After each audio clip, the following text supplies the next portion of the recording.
이제 말씀을 보겠습니다. 네, 오늘 말씀은 누가복음 15장 11절에서 24절입니다. 말씀이 조금 깁니다. 누가복음 11장 15장 누가복음 15장 11절에서 24절까지입니다. 그러면은 우리가 저 한 절 같이 한 절 이렇게 나눠서 제가 먼저 11 제가 11 읽으면 12, 13, 14 이렇게 읽어 보겠습니다. 네, 말씀 띄워 주시고 제가 먼저 읽겠습니다. 또 이르시되 어떤 사람에게 두 아들이 있는데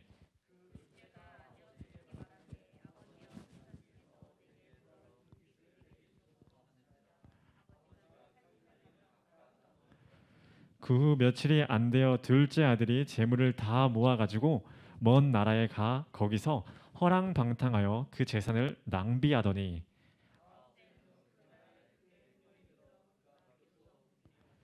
가서 그 나라 백성 중 한 사람에게 붙여 사니 그가 그를 들로 보내어 돼지를 치게 하였는데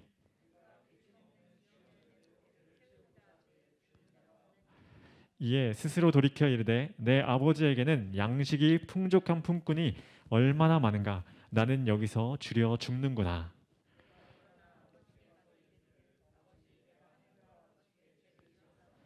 지금부터는 아버지의 아들이라 일컬음을 감당하지 못하겠나이다. 나를 품꾼의 하나로 보소서 하리라 하고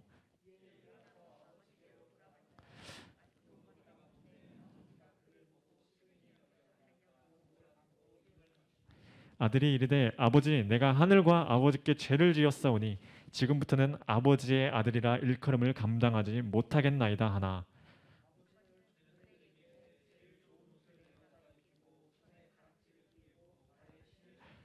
그리고 살진 송아지를 끌어다가 잡으라 우리가 먹고 즐기자 이 내 아들은 죽었다가 다시 살아났으며 내가 잃었다가 다시 얻었노라 하니 그들이 즐거워하더라.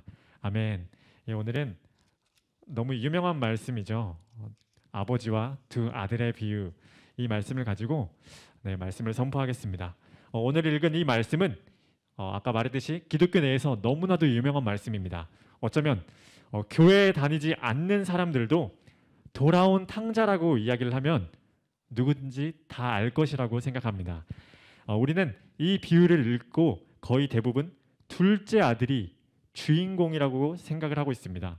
그리고 이 말씀을 큐티하거나 묵상을 한다면 둘째 아들이 죄를 지었지만 그 죄를 회개하고 아버지께 돌아가 아버지의 용서를 받은 것과 같이 나도 내가 내 죄를 회개함으로 하나님께 돌아가면 하나님께서 용서할 것이다. 그러니 내 죄를 회개하고 하나님께 돌아가자라고 말씀을 보고 적용을 하고 있습니다. 그런데 이 말씀은 둘째 아들이 주인공이 아닙니다. 이 말씀의 주인공은 아버지이십니다. 그리고 내가 내 죄를 회개하고 하나님께 돌아간다면 하나님께서 용서하실 것이고 받아줄 것이라는 해석과 적용은 섣부른 해석이며 적용입니다. 전에도 이야기를 했지만 회개는 인간 측에서 할 수 있는 것이 아니라고 하였습니다. 따라서 지금부터 이 말씀은 무엇을 의미하고 있는 것인가를 살펴보려고 합니다. 오늘은 둘째 아들만 이야기를 해보겠습니다. 둘째 아들만. 첫째 아들까지 이야기를 하면은 시간이 너무 길어질 것 같아서 둘째 아들만 이야기하고 첫째 아들은 셋째 주 우리가 거꾸리 예배 때 시간이 짧을 때 그때 한번 이야기를 해보겠습니다. 오늘 말씀에 대해서 이야기를 하려면 우선 예수님께서 이 비유를 누구에게 하는 것인지 그리고 지금 상황이 어떤 것인지에 대해서 먼저 살펴볼 필요가 있습니다. 누가복음 15장 1절에서 3절입니다. 누가복음 15장 1절에서 3절입니다. 같이 말씀을 읽어볼까요? 시작. 모든 세리와 죄인들이 말씀을 들으러 가까이 나아오니 바리새인과 서기관이 수근거려 이르되 이 사람이 죄인을 영접하고 음식을 같이 먹는다 하더라. 예수께서 그들에게 이 비유로 이르시되 지금 1절에 보면은 모든 세리와 죄인들이 말씀을 들으러 가까이 나아오니라고 말씀하고 있습니다.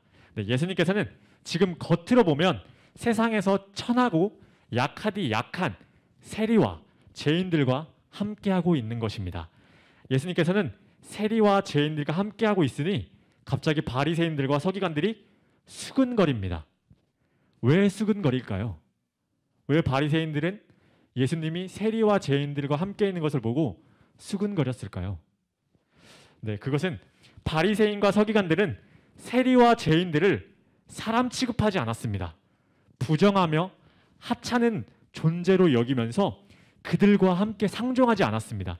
그래서 예수님이 그러한 자들과 함께 있으니 수근거리고 있는 것입니다. 2절에 죄인을 영접하며 음식을 같이 먹는다 하고 수근거리고 있는 것입니다. 이러한 상황에서 예수님께서는 세리와 죄인 그리고 바리새인들과 서기관들에게 아버지와 두 아들의 비유를 하고 계시는 것입니다. 그래서 둘째 아들은 세리와 죄인을 비유하고 있는 것이고, 잘 들어보세요. 둘째 아들은 세리와 죄인을 비유하고 있는 것이고, 첫째 아들은 바리새인과 서기관을 비유로 하고 있는 것입니다. 이것을 잘 기억하시고 오늘의 말씀을 따라오시기 바랍니다. 네, 그럼 이제 말씀으로 들어가겠습니다. 유대 사회에서는 부모님이 아들에게 유산을 물려줄 때, 유대 사회에서 부모님이 아들에게 유산을 물려줄 때 큰 아들이 항상 2배를 받습니다. 그리고 2배를 받고 그 나머지는 이제 그 나머지 동생들이 이제 나눠서 갖습니다. 오늘 비유처럼 이 2명의 아들이 있다면 첫째가 아버지의 재산 중에 3분의 1을 갖게 되고 둘째가 3분의 1을 갖게 되는 것입니다. 근데 유산은 지금도 그렇지만 이 시대에 부모님이 돌아가셔야 이제 유산이 상속이 됩니다. 혹 부모님이 살아있을 때 유산이 분배가 된다고 해도 부모님이 돌아가셔야 이제 그 유산이 내 것이 됩니다. 근데 둘째 아들은 지금 12절에 아버지가 돌아가시지도 않았는데 아버지에게 재산을 달라고 지금 이야기하고 있습니다. 그럼 이 둘째 아들은 아버지를 죽은 자로 만들어버리고 있는 것입니다.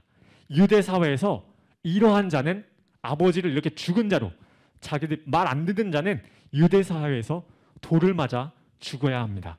신명기 21장 18절에서 21절을 보겠습니다.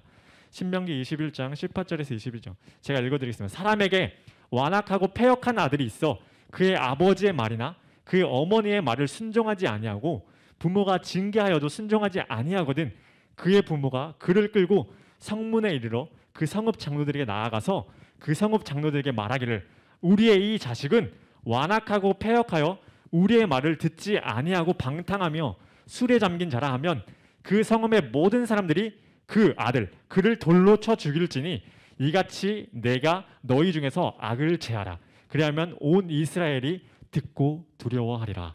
아멘. 네, 유대인들의 법에 의하면 부모의 말을 듣지 않는 그 아들은 성문으로 끌고 가서 장로들에게 고발하게 되고 그 성읍의 모든 사람들이 이 말을 듣지 않는 그 아들을 돌로 쳐 죽이게 됩니다. 이것이 그들의 법입니다. 그럼 바리새인들과 서기관들, 즉 자신들이 법을 열심히 잘 지킨다고 하는 이 자들이 예수님께서 이 둘째 아들의 이야기를 했을 때 이들은 어땠을까요? 분노가 일어났을 것입니다. 왜냐하면 이 둘째 아들은 자신의 아버지에게 유산을 달라 하며 아버지를 죽은 자로 여기고 있는 패역한 자식이기 때문입니다. 예수님께서는 이 둘째 아들을 세상에서 상종하지 못할 자로 만들어버리고 있는 것입니다. 왜 그러셨을까요? 둘째 아들을 통하여서 무언가를 우리에게 가르쳐주기 위해서입니다. 그게 무엇인지는 잠시 뒤에 살펴보겠습니다. 그렇게 둘째 아들은 아버지의 유산을 받아가지고 먼 나라, 다른 말로 하면 그 아버지의 품을 떠나 자신을 위해서 열심히 허랑방탕하게 재산을 낭비하게 됩니다. 그러다가 그 나라에 흉년이 들게 되니 모든 재산을 파산하게 되는 내용이 있습니다. 그래서 그의 생활은 아주 나락으로 떨어지게 됨을 볼 수 있습니다. 15절 16절을 보겠습니다. 잠깐 띄워주세요. 15절 16절을 보면 그 둘째 아들은 어느 것을 친다고요? 돼지. 네, 돼지를 치면서 그리고 돼지의 사료로 사용되는 쥐엄 열매를 먹으면서 하루하루를 살아가게 되면서 자신의 모습이 나락으로 떨어지는 것을 보게 됩니다. 유대인들에게 돼지는 부정한 동물입니다. 그래서 둘째 아들이 돼지와 함께 생활하며 돼지의 사료를 먹고 있다는 것은 유대인들의 입장에서는 부정한 자이며 아예 거들떠도 안 보는 자가 되는 것입니다. 왜 둘째 아들을 자꾸 돌에 맞아 죽어야 하는 자, 부정한 자, 거들떠도 안 보는 자로 이렇게 예수님께서 만들고 있는 것일까요? 우선 결론부터 이야기를 하면 세상에서 부정한 취급을 받고 있는 세리와 죄인들도 하나님께서 사랑하시고 계신다는 것을 지금 가르쳐주고 있는 것입니다. 아까 둘째 아들이 누구를 비유하고 있다 그랬죠? 누구? 둘째 아들은? 네, 세리와 죄인들입니다. 예수님께서 이 둘째 아들 이야기를 하시면서 야 유대인들아 봐봐, 이 둘째 아들이 너희가 지금 사람 취급하지 않고 부정하게 여기는 그 세리와 죄인들이야. 그런데 이러한 자들도 하나님께서 사랑하신다는 것을 가르쳐주고 있는 것입니다. 이 둘째 아들, 그리고 이 둘째 아들은 우리의 모습입니다. 즉 아버지의 것을 가지고 아버지를 떠나 자신 스스로 살아보겠다고 하는 우리의 모습입니다. 우리는 하나님의 피조물입니다. 제가 계속 얘기하듯이 우리는 하나님의 피조물입니다. 근데 이 피조물이 하나님을 떠나 자신이 하나님이 되어서 스스로 살아간다면 재물, 돈, 명예에 대해서 어떻게 생각하게 될까요? 네, 자신 스스로 노력하고 수고하여 얻은 것으로 생각합니다. 하나님께서 주신 것이 아니라 내가 내 스스로 노력해서 얻었다고 생각합니다. 신명기 8장 12, 13하고 17, 18절을 보겠습니다. 신명기 8장, 이거는 하나님께서 그 이스라엘에게 말씀하고 있는 것입니다. 하나님께서 이스라엘에게 어떻게 말씀하냐면 내가 먹어서 배부르고 아름다운 집을 짓고 거주하게 되며 또 내 소와 양이 번성하며 내 은금이 증식되며 내 소유가 다 풍성하게 될 때에, 이제 17, 18절입니다. 네, 그러나 내 마음에 이르기를 내 능력과 내 손의 힘으로 내가 이 재물을 얻었다 말할 것이라. 내 하나님 여호와를 기억하라. 그가 내게 재물 얻을 능력을 주셨습니다. 이같이 하심은 내 조상들에게 맹세하신 언약을 오늘과 같이 이루려 하심이라. 하나님께서는 이스라엘에게 말씀하십니다. 내가 너희에게 이 모든 것, 은, 금, 소와 양 다 줄 거야. 근데 너네는 뭐라고 이야기할 거냐면 네가 내 힘으로 얻었다라고 말할 거야 라고 지금 하나님께서 말씀하고 계시는 것입니다. 우리의 모든 것은 하나님께서 주시는 것입니다. 돈도 명예도 부와 모도 다 하나님께서 주시는 것입니다. 그런데 이 인간은 자신이 하나님이 되었기 때문에 자신이 수고하고 노력하여 열심히 일해서 얻은 줄로 생각합니다. 아닙니다. 성경, 지금 우리가 읽은 말씀, 이 성경에서는 뭐라고 이야기하고 있습니까? 하나님께서 우리에게 무엇인가를 얻을 능력을 주셨기 때문에 우리는 얻었다고 이야기하고 있습니다. 나의 능력과 힘으로 노력으로 얻었다고 한다면 하나님을 부정하고 있는 것입니다. 근데 우리가 하나님을 알기 전에는 하나님을 부정했습니다. 내 힘과 능력으로 얻었다고 생각하고 있습니다. 어쩌면 지금도, 구원받은 지금도 하나님을 부정하고 있을 때가 있습니다. 따라서 둘째 아들은 구원받기 전에 나의 모습이며 구원받은 후에 내 옛 모습입니다. 13, 16절에 둘째 아들이 13절에서 16절을 보면 둘째 아들이 재산이 많은 자에서 재산이 다 파산되고 돼지를 치며 돼지 사료를 먹는 자로 이렇게 떨어지는 자신의 모습이 나락으로 떨어지는 모습을 보게 되는데, 이것은 단순히 모든 재산이 파산되었기에 돈이 없어 돼지 치는 자가 된 것이다를 보여주는 것이 아닙니다. 이것은 아버지의 품을 떠난 모든 자들은 돼지 새끼이며 부정한 죄인이라는 것을 보여주고 있는 것입니다. 다시 이야기해서 세상에서 겉으로 돈이 많아 부자이든 돈이 없어 가난한 자이든 하나님 아버지의 품을 떠난 자들은, 자신 스스로 살아가는 그 자들은 부정한 돼지 새끼이며 그 죽어야 하는 부정한 죄인이라는 것을 우리에게 가르쳐주고 있는 것입니다. 돼지를 치며 돼지 사료를 먹으며 스스로 부정한 자로 살아가고 있을 이 둘째 아들은 17절에 스스로 돌이키게 됩니다.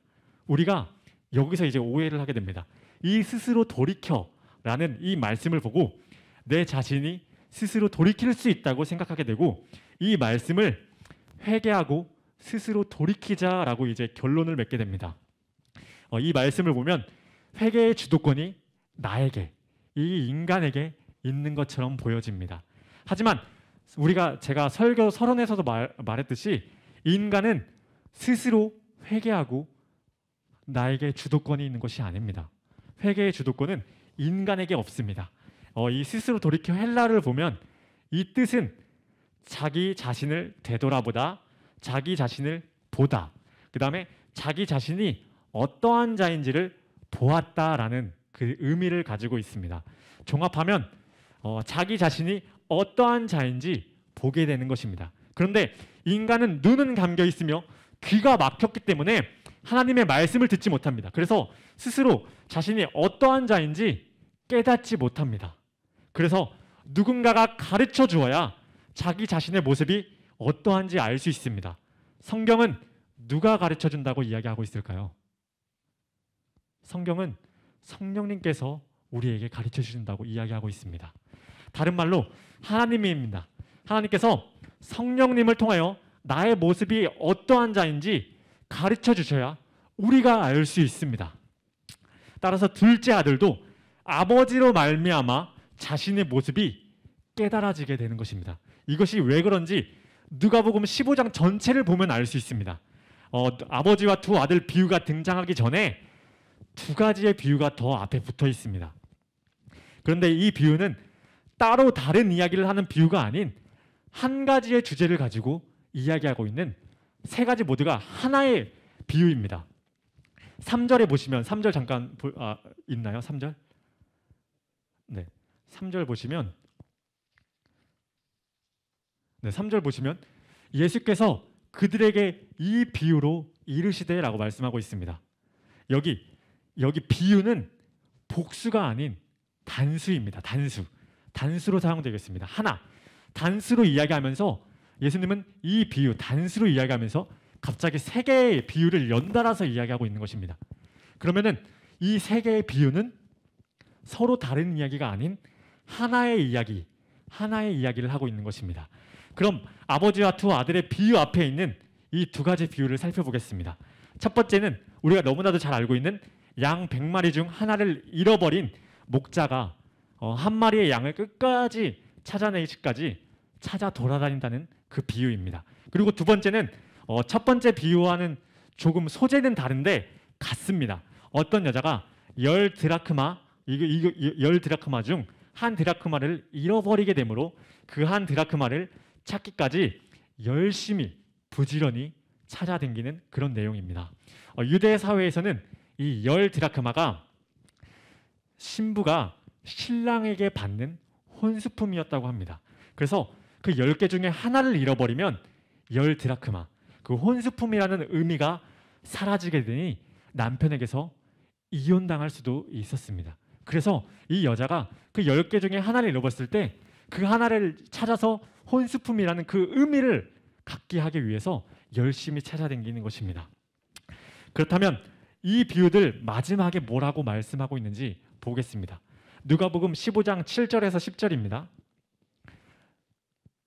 누가복음 7절을 먼저 보겠습니다. 내가 너희에게 이르노니 이와 같이 죄인 한 사람이 회개하면 하늘에서는 회개할 것 없는 의인 아홉으로 말미암아 기뻐하는 것보다 더하리라. 10절입니다. 네, 내가 너희에게 이르노니 이와 같이 죄인 한 사람이 회개하면 하나님의 사자들 앞에 기쁨이 되느니라. 아멘. 두 말씀에 공통적으로 뭐라고 하고 있냐면 이와 같이 죄인 한 사람이 회개하면이라고 말씀하고 있습니다. 잃어버린 주인이 찾아서 제자리에 놔두었는데 성경은 이것을 회개하고 있다고 이야기하고 있습니다. 그러면 회개의 주도권이 누구에게 있습니까?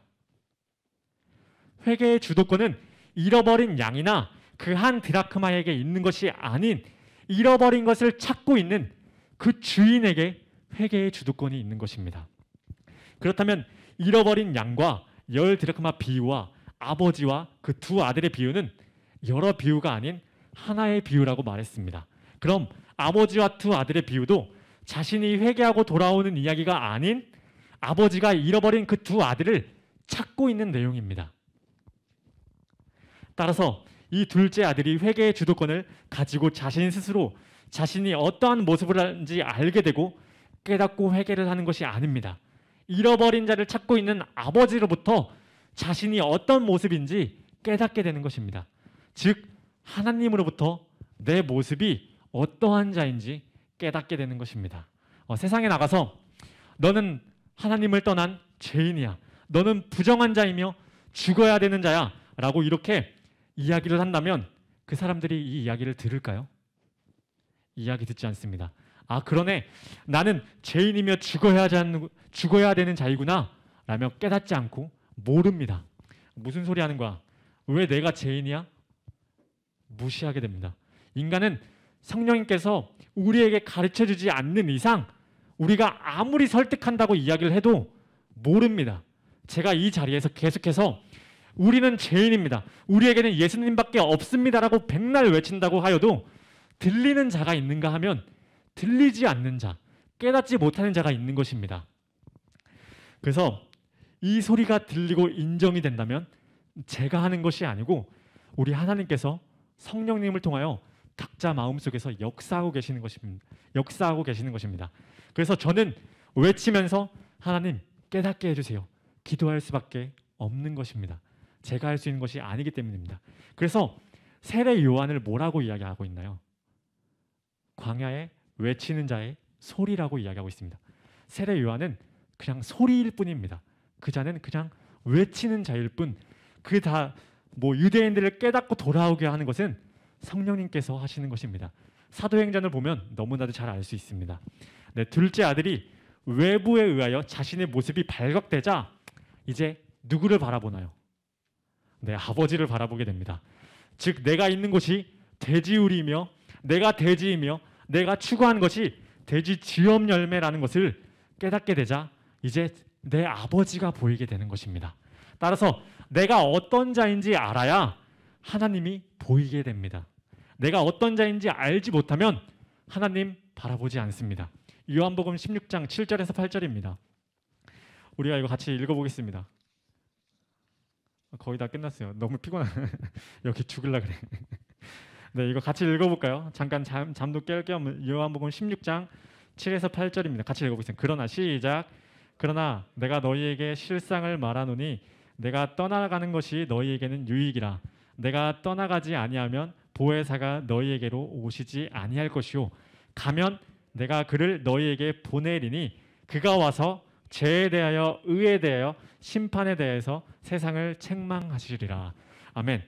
8절에 성령님이 오시면 무엇을 먼저 가리키시나요? 무엇이 먼저 등장하고 있나요? 네, 죄에 대하여 가르치십니다. 방금 이야기를 했듯이 자신의 모습이 발각되어야 하나님을 바라보게 됩니다.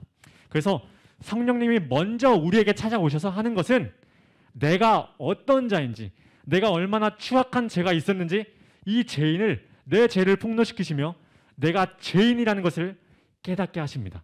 그래서 우리가 그 다음에 그 의이신 하나님, 그분을 깨닫게 하고 그 다음 그분을 바라보게 하는 것입니다. 이것이 성령님께서 우리에게 행하시는 일들입니다. 성령님이 역사하시면 물론 방언도 할 수 있겠지만 내가 뒤집어지고 웃고 막 그런 것이 아닙니다. 성령님이 먼저 역사하시면 내가 죄인인 것을 깨닫게 됩니다. 네, 그렇게 자신의 모습이 발각되고 아버지를 바라보게 되어 아버지에게로 돌아갑니다. 그런데 아까 유대 사회에서 부모의 말을 듣지 않으면 어떻게 된다고 했나요? 네, 그들의 법에 의해서 돌에 맞아 죽게 됩니다. 둘째 아들도 이것을 알았을 것입니다. 왜냐하면 그들 유대인이었기 때문에. 하지만 그 둘째 아들은 자기가 죽을 것을 감수하더라도 그 아버지께 돌아가게 됩니다. 그럼 이 비유를 듣고 있는 유대인들은 이 둘째 아들이 동네에 들어섰을 때 어떤 것을 기대했을까요? 어떤 것을? 그들의 법에 의하여 이 아들을 돌로 쳐 죽이는 것을 기대했을 것입니다. 유대인들은. 근데 하지만 20절을 보면, 20절 띄워주세요. 20절을 보면 아버지가 아들을 발견하게 되고 달려나가서 그 아들의 목을 끌어안아 버립니다. 그리고 끌어안고 입맞춥니다. 이것은 아버지가 집을 나간 아들이 돌아온 것이 반가움일 수도 있겠지만 그것보다는 아버지가 아들이 죽기 전에 이 아들을 않으시는 것입니다. 이 아버지가 돌에 맞아 죽어야 되는 그 아들을 죽지 말라고 그 아들을 아는 것입니다. 이 둘째 아들이 사람들에 의해 돌에 맞아 죽을까 봐 그 둘째 아들을 꼭 끌어안아 버리시는 것입니다. 율법에 의해 죽어야 하는 자를 그 아버지가 용서하심으로 아버지가 이 율법을 어기고 있습니다. 즉 법에 의하여 죽어야 하는 자가 죽지 못하도록 아버지가 이 법을 어겨버리는 것입니다. 아버지도 그를 돌로 쳐야 되지만 아버지는 그 자를 꼭 끌어안아 버리십니다. 아버지가 그 법의 형벌을 대신 받고 둘째 아들을 법에서 자유롭게 하고 있습니다. 24절에 아버지는 둘째 아들이 죽었다가 살아난 자라고 선언하고 있습니다. 돌에 맞아 죽지도 않았는데 아버지께서 그를 죽었다고 선언하며 다시 살아난 자라고 선언해주고 있습니다.